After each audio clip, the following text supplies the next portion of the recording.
Okay. What's up, nerds and noodles? I am Tipsybacchus. I go by Tipsy or Asshole. It really depends on what you want to call me. It doesn't really matter.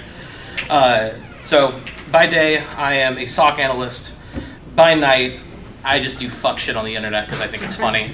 Data hoarding, threat intelligence, talking to active threat actors because I think it's funny to send them cat pictures and trolls all the time because I have nothing better to do. I like long walks on the beach, OSINT. I do magic tricks. I have been since I was about 12. I used to not be able to look people in the eye and talk to them, so I use magic as a way to open up and be able to communicate, which is how I'm able to stand in front of you and not shit my pants. Because otherwise I would. I am not a member of IBM, for those who don't know what that is, an International Brotherhood of Magicians. In other words, I can break their rules and show you how to do magic tricks, because otherwise they'd be like, hey, your license is mine. And I did have to put not that one, because I know half y'all saw IBM and instantly thought the other one, the computer one. I always forget what it means. I just couldn't give much of a shit. And yes, I have timed myself. I can cook mint rice in 59 seconds. Thank you. So here's the thing. I don't do physical security as my job. Like I said, I'm a SOC analyst. I just have a high interest in it because I just like being in places I shouldn't be. And I know you do too, and if you don't, there's a door. But it's fun. I'm gonna show you how to adapt some magic tricks and sleights that I think would be useful when you're out and about if you get caught by security guards or if you just wanna do some random fuckery. I will be spoiling magic tricks, so if you don't like that, like I said, door. So I just want you all to think creatively, because when you work in physical security, it can get really boring because you're like, lock this, policy that. Yes, I do have a sensor that if I can use a can of compressed air, I can open it. Shit. And here's the other thing. It's just a thing. That's all I wanted. I had to put a joke slide in somewhere. But I am going to need a volunteer because these are magic tricks, so I thought it'd be really funny. Anyone to openly stand up here and be my judge? I'm going to take the guy in the very back with the nerdy glasses. I'm sorry. It's okay. You don't have to come up now. You can come up later because I don't need you right now because I have a camera for that. So we're going to be talking about gaffs. So that's what we use in this world of magic. We don't call them gadgets or gizmos. We call them gaffs. There are gimmicks and tricks that we use to make things, well, look like they're not supposed to. Then we have physical sleight. So I'm going to show you how to hide shit, move shit, and how to vanish shit. Because yes, you're going to sit through a 15 to 20 minute talk and you are going to learn something. I swear to God you will. If not, you'll have a new hobby. Then psychological tricks, how to fuck with somebody, if you get caught by a security guard, how to basically bamboozle them into saying, okay, this person's allowed to be here because they're nervous as shit. And like I said, I'll be spoiling magic tricks. I forgot that I put that in there twice. We're just gonna act like it's not there. So, we're gonna talk gaffs, gizmos, and gadgets.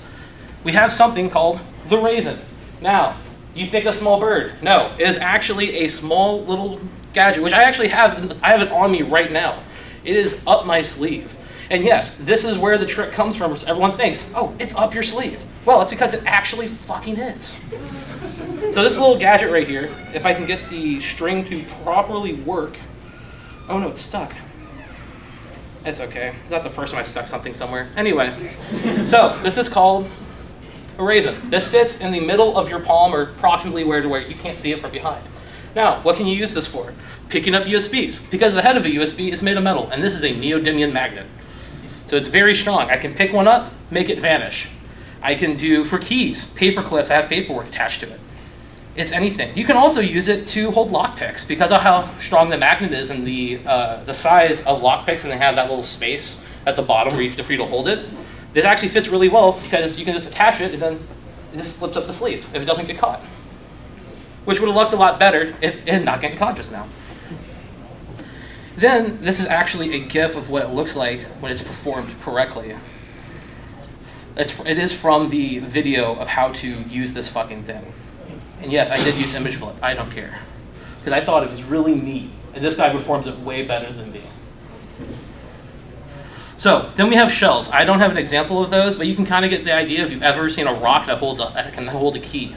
It's basically a shell. In other words, it's how magicians can sneak stuff onto the stage disguised as one object. So you'll see that from a distance there's a black background, but you actually have boxes and stuff that are covered in what, like really thick black felt that pushes away light, so you cannot see it from the stage. from away from the stage. That's how they're able to magically make boxes and other shit appear. In this case, you can use it disguised as a hollowed out power strip to hold your covert tools for when you have to come later in an engagement. You go there in the morning, do recon, you walk around, see how far you can get. You get as far as you can, you hide some tools, and you come back later, because now you've already passed your way to your point at which you need your tools. Hell, I've heard that people have used hollowed out desktops to hold massive drives and just sneak them out of buildings. I don't know about you, I cannot carry 56 hard drives inside of a desktop computer. I look like I can. I cannot. I am weak. If you can, meet me after. I need to know your gyms. I need to know what you do for the gym. And then we have fake fingers. Yes, and guess what? I've been wearing one this entire time and no one's noticed. Congrats. I've been wearing this since I got here. Not here, since I've walked into this part of the building for the conference and no one has said a damn thing, which is cool. So here's the awesome part. So my thumb actually only goes right about below the actual nail bed here, which means that if you're smart enough, you know how to use your chemicals, you could, please don't make a bomb with those, you could take NFC cards, RFID cards, MeFair Classics, whatever, break them down break the cards down with chemicals, take the actual chip and wires that are inside of it. If you're careful, you could put acrylic in the bottom, put those inside, make sure none of the wires are touching, cure it, and then you have a fake thumb that you can now use to allow yourself into buildings. If you have copies of badges that you got previously from the coffee shop you happen to bump into a bunch of workers at. And maybe use a Proxmark that uses a modified garage antenna. But that's between you and your scope. So have fun with that. But on the inside, if you look right here, you can barely see it, but there's actually a little NFC sticker on the inside of the thumb because I was able to get it. I was actually surprised that it stuck on there because it came off 3 other times. But if I was to tap that against an RFID NFC reader, it just says, holy fuck, this actually worked. Which is good. And I'm happy y'all are laughing because otherwise, I'd be scared. So now we have physical sleights. How to move shit, how to hide shit, and how to vanish shit. I know I said that out of order, I could care less. So, hiding shit, super easy. You have the classic palm, an edge palm, and a thumb palm. Now, this is the fun part, because this is when I show you this is when I pull up the actual camera. And I am going to move it a bit to the side so I can make sure I do these in order, because that would be super awkward to show you something and then not have it be in the right order. So, classic palm, as most know, is actually just like that. If you keep your hands natural when you're walking around doing stuff, you can just keep a poker chip, a coin, a USB, just about anything small if it's small enough to fit in your hand. And over time, as you do it, you'll build up calluses. Your hand, you'll start gaining muscle memory, and you'll be able to instantly grab something, palm it off, and just walk away as if nothing happened. Now, can you see it in this case when I'm just standing here normally? There's no windows, there's no gaps. If I just walk around like this, you can't really see anything, and I can just produce a coin, or a poker chip in this case, because I need something large enough that you would be able to recognize. I keep clicking over, I didn't mean to do that. So then we have edge. Now you may think, oh, this looks like the classic palm. Actually, it's a bit different because you're leaving a gap here, a space. Usually, edge palm is used if you're trying to load something with the coin. If you have a stack of coins, you're going to do an edge palm because you can hold more. So in this case, it still looks normal. It looks a bit wonky because you're having to squeeze a bit harder. So you can do something like that. And then thumb palm, actually super simple. It's just a clip of the thumb. It's actually the most natural hand position because, like it or not, we all have velociraptor hands at the end of the day, guys. Doesn't matter, you'd be sleeping just like sleeping like the dead. And so you can use it for USBs, you can use this for small objects, primarily anything that could fit in your hands. Now, if you get really good, you can use the palming technique with the raven gaff and be able to load stuff onto it. If you just want to pick it up, palm it, gaff it up, and then it vanishes, and it's gone. You don't even got to worry about having to touch it because sometimes when you use the Raven, it does make noise. I know that GIF was silent, but I promise you there's noise they're editing out. So now we have moving shit. Now everyone has natural movements, okay? We stretch our shirts, we're all nervous, we have our little tics where it's like, we're gonna adjust our hoodie, we're gonna pull our pants up, pull our shirt down, all that shit. Now in this case, you can use those to hide things on you, so you don't get caught.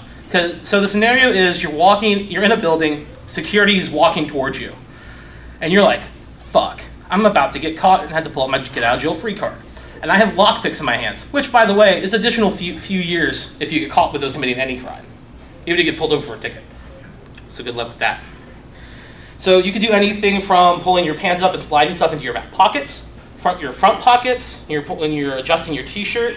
If you're trying to adjust your hoodie, you adjust it a few times, and you can slip stuff into your hoodie pockets, really anywhere. And because it's natural movements, the human mind is not going to give a shit. They're going to be like, oh, they're just fixing their clothes. They're nervous because I'm a security guard walking up to them. It makes sense. If you do the movement that comes natural to you, any additives afterwards, the brain's not going to pick up on it. The brain's going to be like, okay, cool, this is normal, we're fine. And I realized that I did not make the screen bigger, but it's fine because we're on to the fun stuff. I'm going to show you how to actually do magic tricks now. Yeah, you get to actually learn how to do something. Congratulations, and you're all going to be trying this out the whole day because it does become addicting.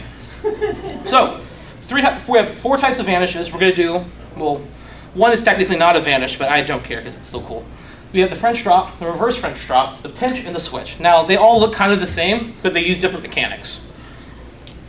So I'm going to pull up my camera, and we're going to do. I'm going to do the trick, and I'm going to show you what it is. And I'm going to actually, I should probably use the poker chip because using a coin's a bit weird. So coin, right? This is the French drop. It's very simple, and it works. It's clean. You can't really see it. The coin's actually in the other hand. Because what's happening is, we look from the back, that's it. The coin, you're just holding the coin like this and you're just letting it drop. Let it drop, coin, gone. That was nice, right? Yeah? No? Okay, that's fine too. No, I didn't ask for your applause, but I'll take it anyway. So, reverse French drop, kind of looks like that, but you're actually going to hold it like this. And you're going to basically do a switch motion, trying to make sure I get it right. Switch motion like this so you can see it. So, we do the coin, and it's gone. It's still in the other hand, because it goes from here into a, what's it called? Whoever said thumb, you're awesome. Yeah, this is thumb palm. It goes directly into a thumb palm, so you can just slip your hands away and use natural motions to get rid of the coin. So now it's gone. I'm joking, it's in my pocket. Fuck you! Hold on. Fuck away. Stay. Then we have the pinch, which is just boing, gone. Pinch is super easy because it's just, that's it. Congratulations, you've been fooled by gravity. But it's just that. It's just a grab, and it's gone. Now the switch. The switch is really cool because if you want to mess with, if you have 2 USBs of the same kind, and you know that say you go to someone's desk, they have a USB and you have the exact one because you already know what USBs they use, and you have yours that's loaded with malware because you want to get access to their machines for your test. Well, you just do a good old-fashioned switch, where it looks like I'm holding a poker chip, but I'm actually holding a coin. So it's the same. You're basically going to switch out the 2 USBs or the 2 items as long as they are of the same size. Now, if your hands are large enough with mine, I can do this trick with a phone and a pair of glasses. I don't advise it, because if you have tiny hands, you're gonna look stupid. But it's okay, I already am. I'm a grown man doing magic tricks at a tech conference. But you know what? It's fun. So we have that. Now, we're gonna get to the really fun stuff, and I can drop from showing y'all this camera to bringing up the slides once it loads. And I promise I'm not going to go over time. Yeah, no, I'm good. I like how I said start from my 1-inch slide, and it still started me from the beginning. This is great. Actually, speaking of my volunteer, can you come up? Okay, you know what? We're gonna take it and we're just gonna do it like this because Libra sucks ass, and I should not have put Ubuntu on this machine. Should have kept it to Windows, guys. I know we have problems with it. But trust me, it's okay. Can you all read that? Can you all read what it says in the bottom? No. No? Oh, shit. Oh, my God. There's been things this entire time, and y'all have been able to read it. Oh my God, I am so sorry. Listen, I'm gonna keep it real. I did not think that was gonna be a bad thing. I'll just read it, listen. I promise when I dump the slides, when I dump these later, you'll see what it says, so I'll just read them to you, and I promise that's what they're saying. Is the middle management drop when your text is hidden? No, it's because Libra doesn't like PowerPoints.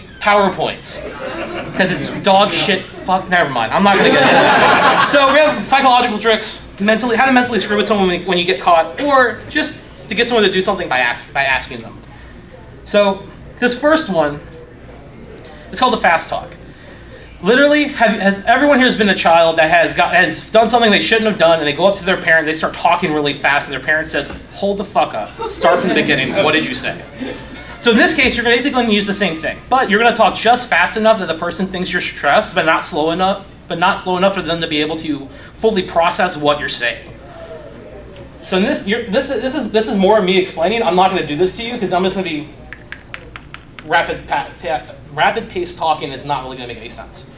So like I said, it's like you get caught. Security guard's walking up to you, and he's like, "Hey, what the fuck?" You're like, "I'm so sorry. Listen, here's the map." And you're like, "I don't know what the hell's going on. I need to get there, here, this." And he's like, "Hold on, calm the fuck down. Who are you?" "Oh, I'm John with IT. It's my first day. I'm trying to find the IT office." Like, "Okay, I got you." And then leads you the way. You'd be very surprised how often that fucking works.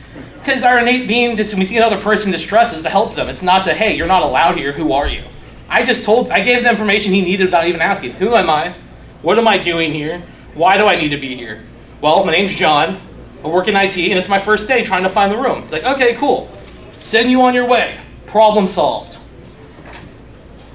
Now we have the pat down. This is when, if someone has a badge, I'm just going to attach this to you.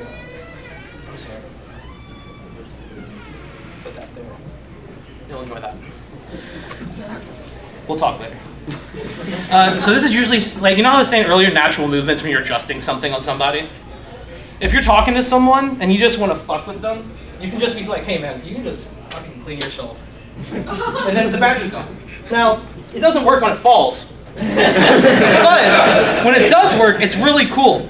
Does anyone know who Apollo Robbins is by chance? Anyone? Yeah. Okay, I know 1, 2, 3, all of you are going to jail for being pickpocketers, because I know that's what you do now.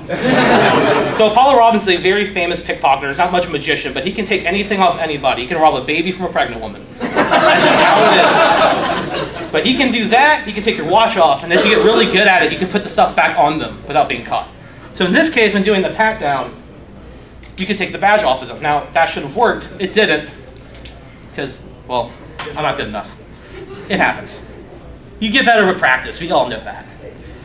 And then we have the illusion of choice, which is actually a lot more fun because you basically give someone two impossibilities and then an option that they can actually do. Say you're at a restaurant. You want to make you are a bar or whatever, and you want to make a bar bet with somebody. Or the bartender, it's like, all you want is a free drink. You don't want to pay for any of them. You've had multiple that you've paid for, and you don't want to pay for your last one. Or what you think may be your last one because you're about to black out and drink an entire bottle of Malort. But in this case, you give them three impossibilities, like, hey, if this works, I can come behind the bar and make whatever I want. They're going to say no, because that's insane. Second, if I can do this, I get $100. No, I'm not giving you $100. It's like, okay, well, if this impresses you, I want a free drink. And you know what? They'll probably say yeah, because that's a lot easier to do than actually giving you $100 or giving you free reign of the bar behind you. But trust me, I have done it multiple times. I like getting free drinks because I hate paying for things. Then we have forced direction. Forced direction is basically when you're talking to someone. You know how earlier I was doing this coin tricks and you were focused on where I was looking, which is where my hand was? I got you to look where the coin wasn't, and I got to do my little shenanigan shit with my other hand. And no one's the wiser, which is really cool because if I told you I'm doing magic tricks, where are you going to look? You're going to look at where the magic's happening. You don't give a shit what's happening behind the magician. It's like, cool, I make things appear over here. This other hand can just fuck off. It doesn't exist anymore. So in this case, though, you can also use it because you're talking to somebody. You can be like, hey, look at that over there, and then take a badge off of them. Be like, okay, thanks, I appreciate that. And then walk away from them. And they're just like, hey, where the fuck did my badge go? I was just talking to, man, I must have left it in the office. Shit. Or it can be like basically forcing their direction, or being like, hey, look at that over there, what's this? Or trying to show them something on a map. You can take stuff out of their wallets and hold it above them and shit to mess with them. That's a thing you can do. I don't advise it. Last time I did it was to a policeman. He didn't like his handcuffs being found on someone that wasn't in his pocket. I got permission beforehand, I think. It was a long night. But also, something you can't see, which is really cool, is that your brain does this thing called creating what's called a false memory, or I like to call a false pretense. So when I show you a coin is vanishing, you see the coin going into the hand, correct? Joke's on you, your brain created that with its own AI processing, because you yourself are artificial. Congratulations. I'm so proud of you. I don't know what you said, but cool. But that's just a little bit of psychology, because I just think it's kind of neato burrito. And then that's the end. Thank you for coming to my shit-ass talk. Oh wait, hold on. Sorry, I had one more slide. Thanks to my accomplice, my stooge, just my friend Ron. He already knew he was going to be up here, and I had a lot more planned. But I realized I wasn't going to be able to do it because I didn't have certain things set up, so I fucked both me and him. But he came up here, so I appreciate that. Thank you, Ron. Oh wait, you can have this. You need to have your work badge. There's a little NFC sticker on the front, so you can scan to whatever you want. I don't care. 3 quick announcements. If you didn't get your swag and you want to go make some disappear, you can go get some right now. There's a lot of free stuff out there. I know I'm handing out a lot. Somebody to get stuff. Oh, sorry, you finished, right? Oh, sorry. The real end. Sorry. No, you're fine.